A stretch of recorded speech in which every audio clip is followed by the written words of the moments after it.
Hola amigos, ¿cómo están? ¿Se acuerdan que cuando hace una semana más o menos, un poquito más, hice un video diciendo que voy a disolver la Junta Nacional de Justicia? Bueno, y ahí mencioné la bicameralidad del Senado. Ahora hago este video para explicarles acerca de la bicameralidad. Después haré sobre la historia de la bicameralidad en el Congreso, ¿no? Pero con manzanas. Aquí le van, mira, por ejemplo, nosotros tenemos a tres poderes del Estado. Nuestro gobierno es copiado del modelo de los Estados Unidos, y, y por ejemplo, donde son divididos en tres poderes del Estado y tienen que ser divididos autónomos, ¿no? El presidente, el ejecutivo, que es está el presidente y sus ministros. Sus ministros están siempre sometidos al presidente, ¿no? Pero son prácticamente dos ramas. Aunque no están divididos, las ramas simplemente están sometidos. Después tenemos el Congreso. El Congreso, bueno, digamos el Poder Judicial, que digo, la Corte Suprema, que está dividido en dos, o sea, los jueces y los fiscales. Y el Congreso debería de ser igual, Cámara Alta, Cámara Baja, o Senado y Diputado. Pero en el Perú solamente tenemos un tomate. Sí, tenemos nada más una sola cámara y esta cámara nos está causando muchos problemas. ¿Por qué? Porque vemos leyes mamarrachos, no hay representación y bueno, muchos problemas, ¿no? Pero les voy a explicar un poquito más, a ver, déjame mover. Les voy a explicar un poquito más acerca de esto sobre, con más o menos sobre los tres formas o tres modelos de bicameralidad que pueden existir, ¿no? Me imagino que hay más, pero son tres que yo he decidido apuntar. Digamos, la número uno, donde comparten ciertas funciones ambas. Tienen ciertas funciones que no comparten independientes y hay algo que donde las dos pueden hacer el mismo trabajo. La número dos, donde no comparten nada. Esto les encanta a los fujiapristas, ¿no? ¿Por qué? Porque les gusta siempre hacer su trabajo y después que nadie se los fiscalice y tratar de presionar al presidente. Entonces, y la otra, donde casi comparten el 100% del trabajo. Casi igual, esta puede funcionar, yo creo que puede funcionar, pero a mí me gusta esta. Ahorita les explico por qué. Porque mira, donde digo, ambas tienen que legislar. ¿Por qué legislar? Porque se supone que el Congreso debe de representar a la gente. Entonces, para representar a la gente, tiene que promover leyes y proyectos de ley para el beneficio de la gente. Entonces, pero ambas también tienen ciertas cosas que no pueden trabajar. Pero el Senado, su principal trabajo es para ratificar jueces, ojo, no a los 3 años, porque los jueces tienen que ser vitalicios, ya lo he dicho y lo expliqué porque en el video donde dice por qué voy a disolver la Junta Nacional de Justicia, ahí lo explico por qué tienen que ser vitalicios. Pero para ratificar los jueces, después del proceso que vienen de selección de los jueces, el Senado lo ratifica. Los diputados no pueden ratificar jueces, no pueden investigar, fiscalizar. Eso se lo vamos a dejar al Senado. Sí, mira cómo se divide. Pero el Senado no puede tener nada en presupuesto de proyecto. O sea, los diputados hacen el presupuesto del año, de cómo va a operar, bajo qué budget o presupuesto va a operar el gobierno. Entonces, y se lo pasa al presidente, ya no haría el Senado, pero la mayor parte de legislar estaría en los diputados. Pero eso sí, cuando legislan y pasan una ley, pasa al Senado. El Senado la lee, la modela, acomoda, la regla, todos. Eso es para que cuando llegue el presidente llegue más pulido y evitar leyes mamarrachos como los que vemos de Mulder, de Rosa Bartra y todo esto, ¿no? Entonces, de esa forma, el diputado se esforzaría un poquito más en pasar su ley. Pero cuando los diputados no están pasando su ley, el Senado puede legislar y pasárselo ahora sí a los diputados y los diputados tendrían que hacer el trabajo del Senado en ese momento. Sí, mira cómo ciertas cosas cambian. Ahora, el Senado tiene el poder de destituir al presidente.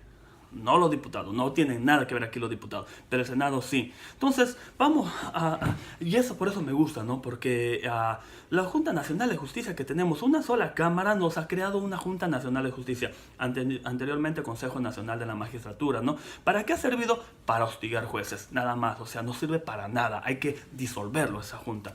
Entonces, ¿por qué? Ellos no tienen capacidad de legislar, digo, de investigar o de fiscalizar. O sea, de que si un juez viene y dice, oh, yo quiero aplicar para la Corte Suprema, ¿cómo van a investigar, van a fiscalizarlo? si no tienen poder. Entonces el Senado tiene ese poder de fiscalizar. Entonces no solamente a los jueces, a puestos importantes como puestos importantes que ahora el Congreso, el diputado están poniendo, ¿no? En diferentes puestos de gobierno. Eso se encargaría el Senado. Ese prácticamente sí el trabajo del Senado. ¿Por qué? Porque solamente 130 congresistas de una Cámara prácticamente son incompetentes, no se dan abasto en todo el trabajo que tienen que hacer. Y vemos a congresistas en 7, 8, 10 comisiones repartiéndose y no pueden hacer su trabajo bien. Queremos un Congreso que represente a la gente, pero no van a poder representar a la gente si no se dan abasto para todo el país, para más de 30 millones de ciudadanos. Y casi la mayoría son elegidos en Lima, de Lima. O sea, piensan de que Lima es el Perú. En las provincias también hay peruanos, señores. Pero bueno, sigamos adelante, ¿no? Entonces, ahora, como dije, el Senado puede destituir al presidente, puede promover la vacancia. Pero ojo, vamos a hablar, la democracia que se le ha quitado al pueblo o que se le ha negado al pueblo se le va a devolver al pueblo en mi gobierno. O sea, nadie va a tener inmunidad, porque tú me vas a decir, bueno, entonces, ¿qué pasaría si al Senado se quiere tirar abajo el presidente? Lo va a hacer. Ahorita vamos a explicar por qué y vamos a explicar cómo la democracia se le va a ir al pueblo y por qué una bicameralidad funciona mejor.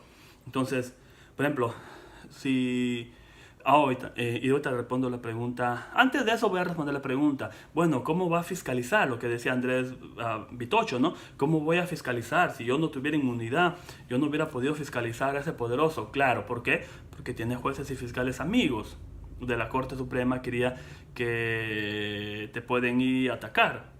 Pero si el juez tampoco tiene inmunidad, un juez pues no se va a aventar a hacer algo así, porque entonces el Senado va a poder fiscalizar al juez y va a decir, estás cometiendo delitos, así es de que un proceso de sacar, pero no tan fácil, ¿no? ¿Cómo se va a sacar jueces, congresistas y el presidente? Así estaría la cosa. La democracia en la gente. Primero, nadie va a tener inmunidad. De esa forma, todos van a tener que tener más cuidado en cómo legislar. Se va a reforzar la libertad de expresión.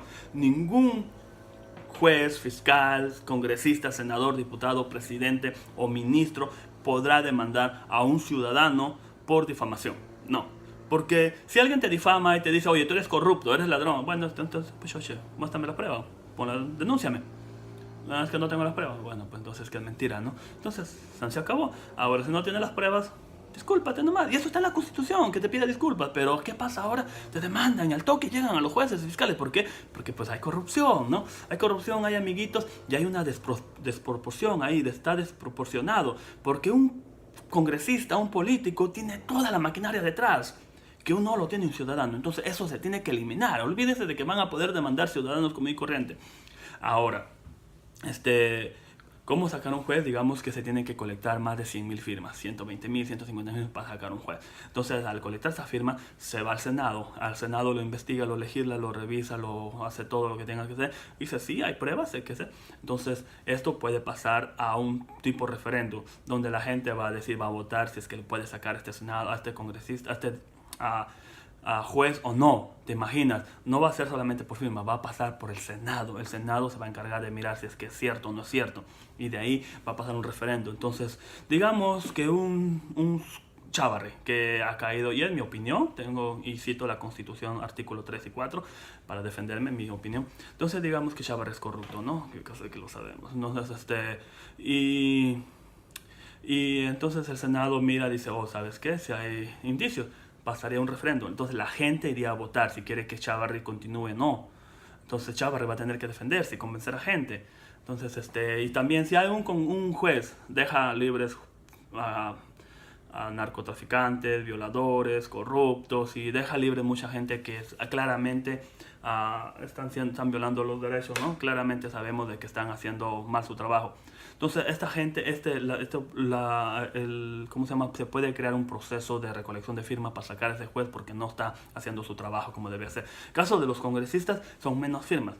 Sí, menos firmas, pero aquí hay un poco interesante también, porque un Senado ya no puede investigar a un congresista, ¿no? A un diputado. Entonces esto pasaría al presidente y el presidente convocaría un referendo. Entonces el congresista tendría que ir prácticamente en otras elecciones, en su distrito solamente, ¿no? Para ver si se continúa o si se va. Entonces, digamos que tú eres congresista y hay un fujitrol que no te quiere y te quiere sacar, pero tú has hecho bien tu trabajo. Entonces, a la hora de ir a este referendo a la gente a votar por ti, pues es obvio que si estás haciendo bien tu trabajo, la gente te va a respaldar, como en el caso de Vizcarra, el voto de confianza, ¿no? Han salido muchos fujitroles a gritar en su contra, todo, pero millones de peruanos han salido a respaldarlo. Entonces, es ahí cuando no tienen inmunidad, cuando la libertad de expresión está bien y cuando no te pueden sacar fácilmente porque las instituciones funcionan, pero para eso se tiene que eliminar la inmunidad, ¿no? Reforzar la libertad de expresión y crear el poder en la gente.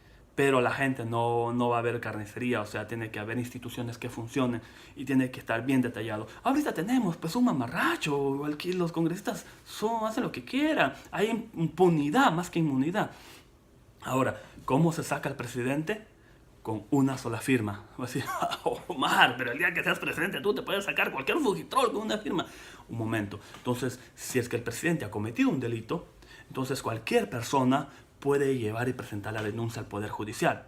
Entonces el Poder Judicial lo eleva a la Corte Suprema y la Corte Suprema va a investigar al presidente. Sí, la Corte Suprema solamente puede investigar al presidente.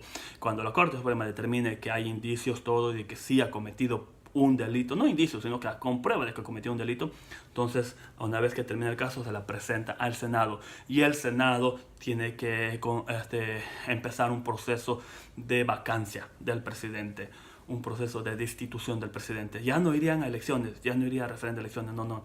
El Senado llamaría al presidente, lo sentaría aquí y le comenzaría a hacer las preguntas sobre el delito que pasó, todo eso. ¿Qué sucede en estos casos por lo general? ¿Qué va a suceder? Te voy a decir, digamos, a PPK.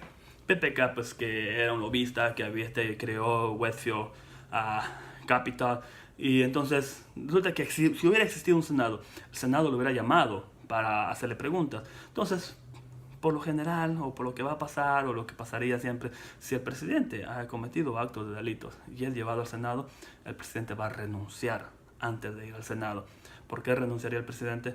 Porque ningún presidente se va a exponer, a menos que sea un caradura como Chávarri, ¿no? Pero no se va a exponer a ir a un proceso de impeachment de esa forma. Dignamente renunciaría. Entonces, pero tendría que el presidente haber cometido delito para eso y tener que haber pasado a la Corte Suprema. ¿Se dan cuenta cómo el sistema que propongo es un sistema que funciona no a la perfección, pero mucho mejor que lo que tenemos, ¿verdad? Por eso, cuando sea presidente voy a eliminar la Junta Nacional de Justicia, crear el Senado y mejorar el sistema y devolver la democracia o poner la democracia en las manos de la gente. La gente va a tener el poder para sacar a estos políticos cuando no representan o se vuelven corruptos. Algo que iba a decir, bueno, indagar un poquito más en el tema, pero creo que espero que les haya quedado claro. Ya saben, espero que votes por mí cuando te hagan las encuestas y digan ¿por quién votarías? Omar Vázquez, ¿ok? Para presidente. Es tu amigo, dale like y sígueme, suscríbete para que no te pierdas ninguna publicación de lo que estoy haciendo y te informo sobre propuestas, ¿no? Y vamos a disolver el Jurado Nacional de Elecciones.